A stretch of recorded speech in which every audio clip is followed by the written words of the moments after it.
Jumi and Rupert, thank you so much for making some time to speak with me this morning. Congratulations on the film. Tell me a little bit about it. Tell me a little bit about the work that you guys did on there as music supervisors. So the film Freelance stars John Cena, Alison Brie, and Christian Slater. And yeah, we were brought on as music supervisors. So our job was really to aid the director and producers in finding the best music for the film. So trying to find like the right songs that will work with the story, that will work to budget, ensuring that the licensing is done correctly, so that making sure that we can legally use that music for its intended purposes, and just helping to bring the film to life musically. So that's like a really interesting thing about the music in films. I don't think a lot of people appreciate or understand that it's not like you guys, along with the rest of the creative team, just get a list and play the music off of a CD or off of, I'm dating myself, of course, off of a playlist or something, and that's it. It's in the movie. There's licensing. Can you talk a little bit about the process for licensing and kind of how much some songs go for that a lot of times productions say, actually, we can't afford that song. Yeah. Oh yeah, sure. So process of licensing. So once we're kind of decided on a certain track, we will then go to the people who manage the publishing side, so the composition, the writing, and the sound recording. So they're two different entities, and we will then negotiate in terms of getting the right sort of deal for the budget. Typically there is an expectation of how much it will cost on their end, so it's a bit of wrangling in terms of making sure that we can actually afford it. And then we sort of go through in terms of whether it gets approved or denied. If it's approved, then we will work with them in terms of getting the paperwork over the line, so it will align with the required rights of the film for the studio. And sometimes that can take, sometimes that's very quick, and sometimes it can be a matter of, weeks, months. It's really just dependent on, who is involved in that. And yeah, I think, typically you think of, big major artists, they will typically be a lot more expensive, and then sort of more smaller independent artists or hidden gems, or, they will be a bit more cost efficient.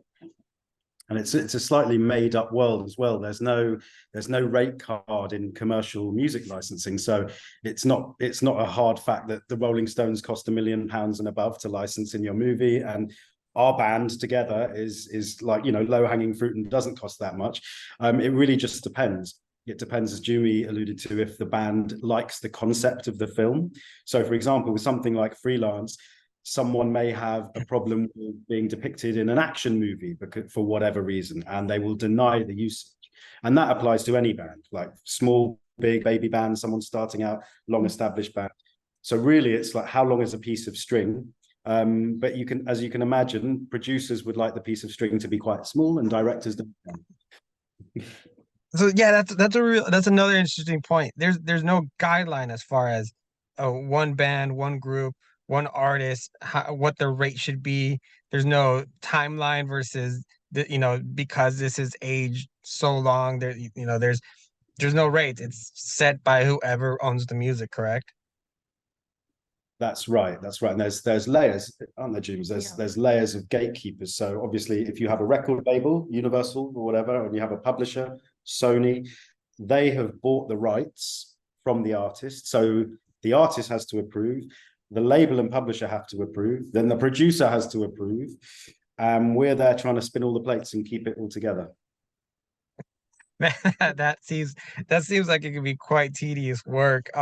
What on average is a time frame that it takes to from sitting with the directors and the creative team to I know you said it varies, but is there kind of an average time that you guys usually hope for?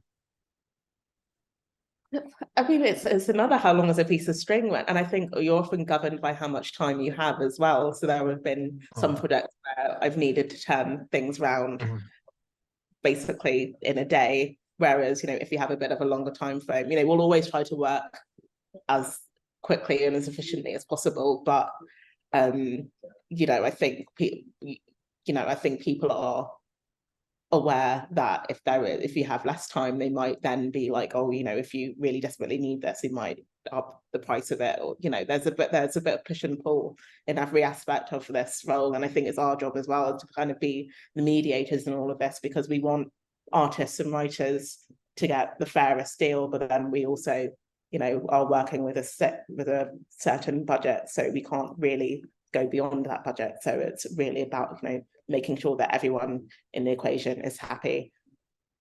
Yeah, it's quite the job, because at the end of the day, if it's all done correctly, you end up with a really beautiful piece of art, because not only does the music is like the seasoning, of course, of the film, but also now the song is related to a movie, and it could even boost it a a song, or an artist, some you know, discovering music again, because you guys were able to put it in the film, correct? Yeah, I mean, that's why I got into it. It's just watching films and discovering artists from those films, and I thought, you know, like I want to do something like that one day. And obviously it's not, you know, when I was younger and didn't really know how it worked, I was like, oh yeah, I'll just, you know, send them all of these songs that I love and they'll put them in a film, and it doesn't work like that, unfortunately. But it is a collaborative process, and a lot of the time, you know, you are working with music that is, you know, of good quality and that you like, and that you know, especially when there are, you know, sort of newer discoveries. So there's a track by a sort of one of the early Spanish rock and roll bands called Fugitivas, and it's a cover of Runaway by Del Shannon in the film.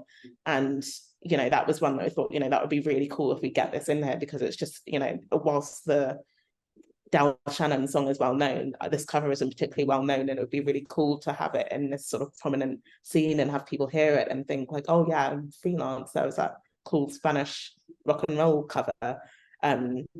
So I think there are times where you do get, you know, a bit invested in some of the music in the film, and you are sort of kind of rooting for these artists to get syncs. Yeah, I think that was actually good. It leads into my question, so that you may have just answered it, which is, you know, no, it's totally fine. It's great. It means we're, you know, we're flowing pretty well. What was there a favorite piece of music in Freelance that you guys are very satisfied with being able to have made it in the film? I mean, that's definitely my answer, because I think that was really fun to explore as well. I mean, we can't obviously talk about some of the tracks that didn't make it in, but for that they just said, you know, we'd like some Spanish covers, and you know, we went across from, I guess, from 50s to like 90s, and listening to loads of, you know, songs that were popular in like the UK and the US, and looking for Spanish language versions of them. And you know, we just unearthed all kinds of gems through doing that. So I thought that was a really sort of fun exercise to do. Yeah, and that's the payoff for our job as well, you know, as Jumes is mentioning, that when we can find like a really cool, or in this case, a really cool old rock and roll cover that no one really will have heard, and it's kind of given a new life, and it's reborn a little bit on the back of the visual and the sync and the placement in the movie, as you've said, as you've alluded to. So that's really gratifying for us, because we're music nerds, you know, does the job. Yeah, yeah, correct me if I'm wrong, but covers usually don't cost as much as sometimes the original song, but it's a new spin, which, like you guys said, you want the world to hear. Yeah, you're absolutely right. Yeah. It covers can cost less. It brings with it its own set of wrangling, which we won't bore you with, but yeah, as a general rule of thumb, yeah, that can be the case. Jumi, Rupert, thank you so much for your time. As a movie nerd myself, it's always great to pull back the curtain and see all of the different departments that really have to work together. And if they don't, the project doesn't happen. Like I don't think people sometimes understand that every department is vital to the success of the film, and you guys bringing in the music is just as vital as every other part, and I love that. Yeah, thank you. Thank you. Well, no, it's really cool. And to be honest, to use a really corny analogy, it is an orchestra. There's many moving parts to the film, and they all have to play off the same song sheet. Wow, this is a really good analogy. Yeah. yeah, it's true. I usually go by food, because my first degree was in culinary, and it's like, yeah, you can have the best piece of steak, but if if you put oregano in the wrong thing, it doesn't work. Or if you the wrong side, I mean, it's like very little things, but altogether it makes that perfect dish. So yeah, orchestra, food, whatever works. But point is, thank you for your time. I'm rambling. Thanks, Okay, man. thank you. Take All right, care. take care.